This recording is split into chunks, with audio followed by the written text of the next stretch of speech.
Welcome to the Daily Current Affairs by CivicCentre IAS, where we'll try to discuss the top 10 important topics for prelims for the UPSC CSE 2025 from the Hindu, the Indian Express and the PIB. Displayed are the list of topics which we have chosen for today's discussion. The first article is from the PIB and is in the context of the UPI, which has been revolutionizing the digital payments in India. In this context, we'll just look at the key highlights and the features of it. See, the UPI was launched in the year 2016 by the National Payments Corporation of India. Know that it processed 16.58 billion financial transactions worth 23.49 lakh crores in October 2024. Furthermore, it has been seeing an year-on-year growth of 45% compared to the year 2023. Now, if we look at the salient features of the UPI, firstly, it's very easy to use because it integrates multiple bank accounts into a single mobile app and it is accessible 24/7, 365 days a year. Secondly, it's very secure also.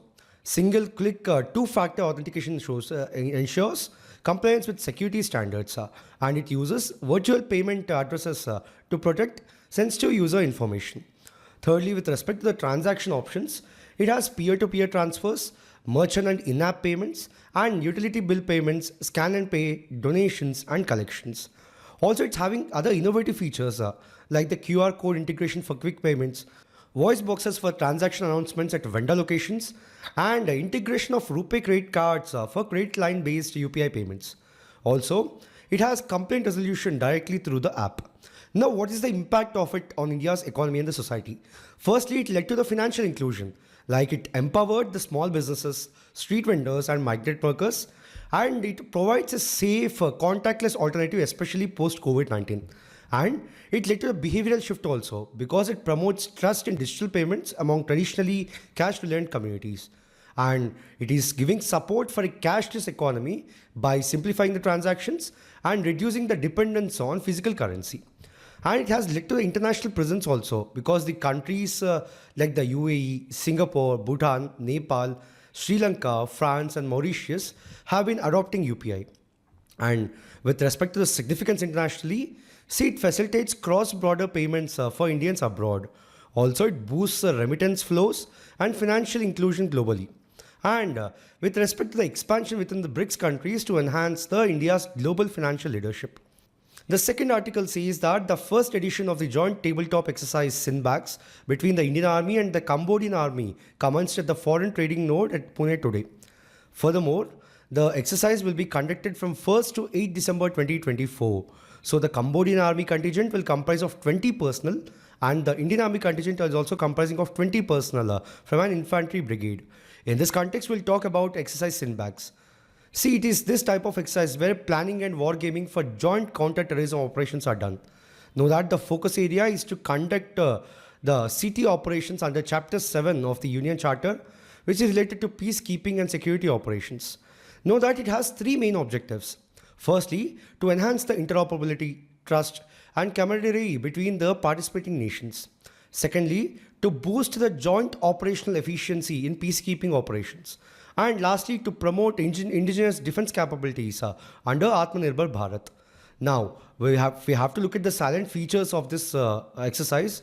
See, firstly, with respect to the thematic scope, see counterterrorism operations in a UN peacekeeping context, and also planning and execution of intelligence, surveillance, and reconnaissance tasks. And lastly, integration of force multipliers in sub-conventional warfare. Now, what are the topics covered under it? It covers information operations, cyber and hybrid warfare, and logistics and casualty management, and lastly, humanitarian assistance and disaster relief operations. See, this exercise has been conducted in three phases. The first phase is related to orientation and preparation of participants for the CT operations and UN peacekeeping missions. The second phase is related to tabletop exercises, where it includes practical wargaming and discussions. And lastly, the third phase is with respect to the finalization of plans and conclusion of the lessons learned. Know that it supports with the indigenous defense promotion by the showcase of Indian origin weapons and equipment and further contributing to the Atmanirbhar Bharat in defense. The third article says that a 26-year-old woman from Mumbai was allegedly coerced into stripping during a video call after falling victim to a scam involving cyber criminals posing as Delhi police personnel. In this context, we'll see what is digital arrest and then we'll see the modus operandi of it. See, digital arrest is a sophisticated cybercrime tactic where fraudsters impersonate law enforcement officials to deceive individuals into believing they are under virtual arrest. So, this scam involves coercing victims into staying connected via video calls, during which they are manipulated into transferring money or divulging sensitive information. Now, if we have to talk about this modus operandi, see, initially, scammers contact the victims, often posing as officials from agencies like CBI, ED, or local police. Then the victims are falsely informed of their involvement in serious crimes such as money laundering or narcotics trafficking. Then the victims are coerced into continuous video communication, effectively placing them under a digital arrest. And lastly, under the guise of avoiding physical arrest, victims are pressured to pay substantial sums of money. The next article says that the Vadhavan Greenfield Port, which is under construction near the Dahanu in Maharashtra, will double India's container trade from the current levels upon completion. In this context, we'll talk about the Vadhavan Port. See, it is an approved greenfield deep sea port in Vadhavan of Palghar district in Maharashtra. Know that the port will be developed as an all-weather deep draft major port, which will include the development of core infrastructure, terminals, and other commercial infrastructure in public-private partnership mode. Significantly, the project will be constructed by Vadhavan Port Project Limited, which is a special purpose vehicle formed by the Jawaharlal Nehru Port Authority and Maharashtra Maritime Board with a shareholding of 74 and 26% respectively. Know that it is aligned with the PM Gati Shakti program. Now, if we have to look at its key features, see, it is developed on previously undeveloped land from scratch. Secondly, it is to be built in two phases with a total capacity of 23.2 million TEUs and 20-meter draft to handle the mega vessels. And lastly, the Port Authority acts as a regulatory body and landlord with private companies managing the operations. The next article says that India's sustained efforts have ensured that prevalence of HIV epidemic in the country remained in low levels over the years, with new infections in 2023 almost 44% lower than in 2010, while AIDS-related deaths declined by 79%, according to the Union Health Minister JP Nadda at an event on Sunday to mark the World AIDS Day. In this context, we'll talk about the HIV disease. See, it is acute immunodeficiency syndrome, or the AIDS, is a chronic, potentially life-threatening condition caused by the human immunodeficiency virus, in short called the HIV. So, if not treated, it can lead to AIDS. See, HIV attacks a CD4, which is a type of white blood cell in the body's immune system. Know that these T cells are those cells that move around the body, detecting anomalies and infections in the cells. Furthermore, after entering the body, HIV multiplies itself and destroys the CD4 cells, thus severely damaging the human immune system. So once this virus enters the body, it can't be removed. So the CD4 count of a person infected with HIV reduces significantly. So how is it transmitted? See, HIV can spread through multiple sources by coming in direct contact with certain body fluids from a person infected with HIV who has a detectable viral load. Know that it can be blood, semen, rectal fluid, vaginal fluid, or breast milk. Now, what are the symptoms of it? See, once the HIV converts into AIDS, then it may present with initial symptoms like unexplained fatigue, fever, sores around the genitals or neck, pneumonia, etc. Now, with respect to the treatment and management, antiretroviral therapy involves taking a combination of HIV medicines every day. Know that ART can't cure HIV, but it can control the virus, allowing people with HIV to live longer, healthier lives, and reducing the risk of transmitting the virus to the others. And secondly, pre-exposure prophylaxis is a daily pill for people who don't have HIV but are at the risk of getting it. So when taken consistently, PrEP can reduce the risk of HIV infection. Now, if we have to talk about the progress in combating the HIV or AIDS, see, the new HIV infections in 2023 were 44% lower compared to 2010. And the AIDS-related deaths reduced by a substantial 79%. If we have to look at the prevalence trends of HIV, while the national HIV prevalence among the adults remain low at 0.20%, certain states like Mizoram, Nagaland, and Manipur exhibit higher prevalence rates. And an increasing trend in Punjab raises the concerns. Then the high risk groups, which means the prevalence remains high among the women sex workers, transgender individuals, truckers, and migrants.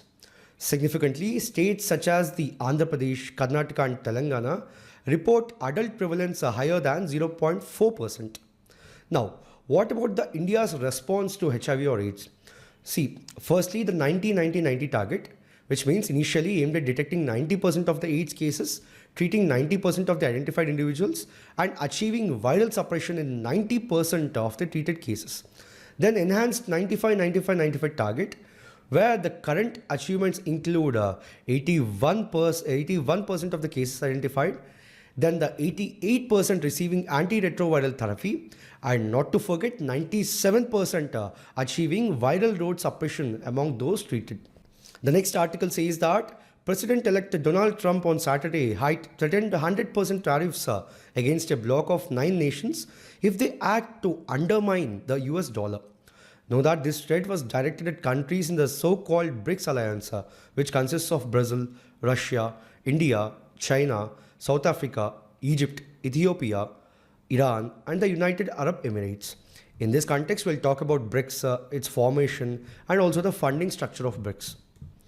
See, BRICS is an acronym for the groupings of the nations or the world's leading economies, namely the Brazil, Russia, India, China, and South Africa. With respect to its formation, see, the grouping was first informally formed during a meeting of the BRIC leaders of Brazil, Russia, India, and China on the sidelines of the G8 Outreach Summit in St. Petersburg of Russia in 2006. This was later formalized during the first BRIC foreigners meeting in New York, which was held in the year 2006. Then in 2009, the inaugural BRIC summit took place in Yekaterinburg of Russia. Then the following year of 2010, South Africa joined to form the grouping known as BRICS. So during the 6th BRICS summit in Fortaleza, the leaders signed the agreement establishing the new development bank. Now, what about the funding for this BRICS? See, currently 2 entities make up the financial architecture of BRICS, which are the New Development Bank, in short called the NDB, and a Contingent Reserve Arrangement, in short called the CRA. Significantly, the group was designed to bring together the world's most important developing countries to challenge the political and economic power of the wealthier nations of North America and the Western Europe. Then the Egypt, Ethiopia, Iran, Saudi Arabia, and the United Arab Emirates were invited to become the members with effect from 1st January of 2024. Now, it has mentioned de-dollarization also. What is it? See, de-dollarization refers to the process where countries tend to reduce their reliance on US dollar as a reserve currency, medium of exchange, and also a unit of account. So, reserve currency is the foreign currency held by the central banks to facilitate international transactions, stabilize exchange rates, and bolster financial confidence. The next article talks about the shock diamonds. In this context, we'll just briefly talk about it. See, what are shock diamonds? Shock diamonds are alternating bright and dark patches visible in exhaust plume of rockets or jets at supersonic speeds. Now, if we have to look at the formation process, see, initially exhaust exits the engine at a supersonic speed and a lower pressure than the surrounding atmosphere. Then the atmosphere compresses the exhaust to balance the pressure difference. Then also the exhaust may become over-compressed, causing it to expand outward to reduce the pressure. And then this seesawing, which is the compression and expansion process, repeats until the exhaust pressure approximates atmospheric pressure. Hence, the oscillations create waves in the exhaust plume, resulting in a pattern of alternating regions of high and low pressure. Now, if we have to look at the key features of the shock diamonds, firstly, the pressure and the temperature changes. So it leads to inward bending. So the atmospheric pressure forces the outward diverging exhaust inward, and this increases the pressure and temperature in the compressed region. Then we have outward bending, where the exhaust expands outward again due to reduced pressure. Then this cycle continues producing shock waves. Then the combustion and the bright spots, where increased pressure and temperature ignite any fuel passing through the compressed regions. Hence, the combustion creates bright spots in the exhaust, forming the shock diamonds.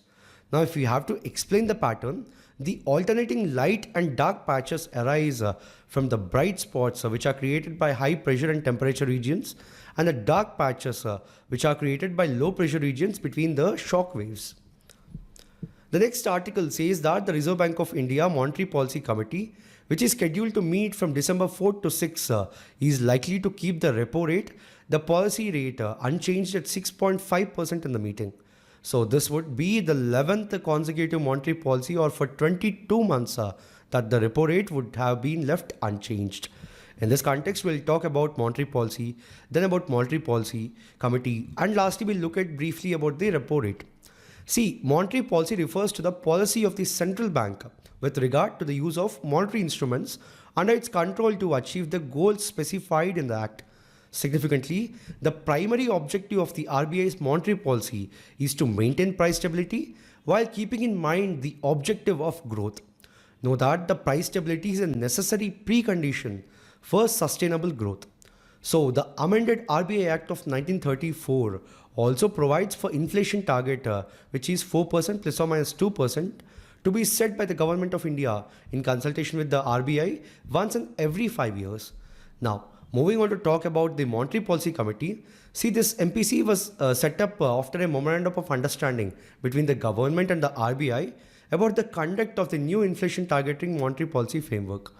Know that the RBI Act of 1934 has been amended by the Finance Act of 2016 to provide for a statutory and institutionalized framework for a monetary policy committee.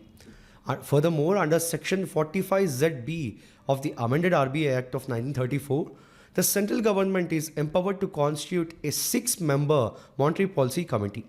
Now, what are the functions of this committee? See, the MPC is entrusted with the task of fixing benchmark policy rate, which is the repo rate, required to contain inflation within the specified target level. For then, the MPC replaced the previous arrangement of the Technical Advisory Committee. Now, what is the composition of this committee? See, the MPC will have 6 members who are the RBI Governor acting as a chairperson, the RBI Deputy Governor in charge of the monetary policy, one official nominated by the RBI Board, and the remaining 3 members would represent the Government of India. Significantly, the external members hold office for a period of 4 years. Furthermore, the quorum for a meeting shall be 4 members, at least one of whom shall be the Governor, and in his absence, the Deputy Governor, who is the member of the MPC. Furthermore, the MPC takes decisions based on a majority vote. So, in case of a tie, the RBI Governor will have a second or the casting vote. Notably, the decision of the MPC would be binding on the RBI. And lastly, the RBI's Monetary Policy Department assists the MPC in formulating the monetary policy. Now, what is this repo rate? See, repo rate is the rate at which the central bank of the country, which is the Reserve Bank in India's case, lends money to commercial banks in the event of any shortfall of funds. So, the repo rate is used by the monetary authorities to control inflation.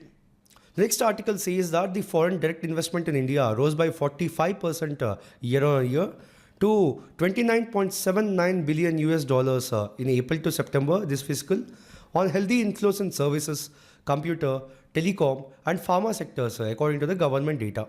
In this context, we'll talk about the foreign direct investment. See, a foreign direct investment is an investment made by a firm or an individual in one country into business interests located in another country. So, FDI lets an investor purchase a direct business interest in a foreign country. Some of the common ones include establishing a subsidiary in another country, acquiring or merging with an existing foreign company, or even starting a joint venture partnership with a foreign company. So, apart from being a critical driver of the economic growth, the FDI has been a major non-debt financial resource for the economic development of India. So, it is different from the foreign portfolio investment, where the foreign entity merely buys stocks and bonds of a company. Notably, FPI does not provide the investor with control over the business. The last article of the day says that around 16,282 pension payment orders have been issued so far by the Employees Provident Fund Organization to members and pensioners who had applied for higher pension under the Employees Pension Scheme after November 2022 Supreme Court ruling. In this context, we'll talk about the Employees Pension Scheme and then we'll briefly touch upon the Employees Provident Fund Organization, in short called the EPFO. See, the Employees Pension Scheme is a social security scheme provided by the Employees Provident Fund organization. Know that the EPS administered by the EPFO came into being in the year 1995.